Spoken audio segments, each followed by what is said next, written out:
ఒక అమ్మ ఇంటికి చేరుకున్న వెంటనే ఏదో తప్పు జరిగిందని ఆమెకు వెంటనే అనిపించింది. ఆమె ఇద్దరు పిల్లలు కిటికీ దగ్గర కూర్చుని ఉన్నారు. కాని వారి ముఖాలు పూర్తిగా ప్రాణంలేని విధంగా కనిపించాయి. ఆ భయంకర దృశ్యం చూసిన వెంటనే ఆమె అక్కడికక్కడే కూలిపోయి బిగ్గరగా ఏడవడం ప్రారంభించింది. కాని ఈ ఘటనను అర్థం చేసుకోవాలంటే ఒకరోజు వెనక్కి తీసుకెళ్లాలి. ఆ కొండ ప్రాంతంలో ఆమె ముగ్గురు కుమారులు తప్ప ఒక ఒంటరి వేటగాడు కూడా నివసించేవాడు. అతను చాలా కాలంగా ఆమె వెంబడి తిరుగుతూ ఉండేవాడు. ఎప్పుడూ ఆమెను గమనిస్తూ ఉండేవాడు.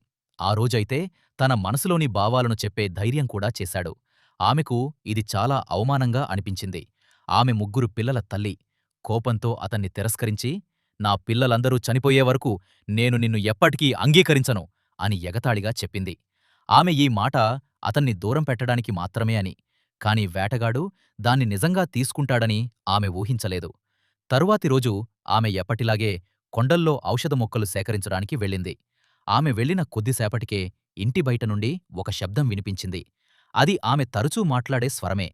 పెద్ద కుమారుడికి అమ్మ ఏదైనా మర్చిపోయి వచ్చిందేమో అనిపించి తలుపు తెరవడానికి పరుగెత్తాడు.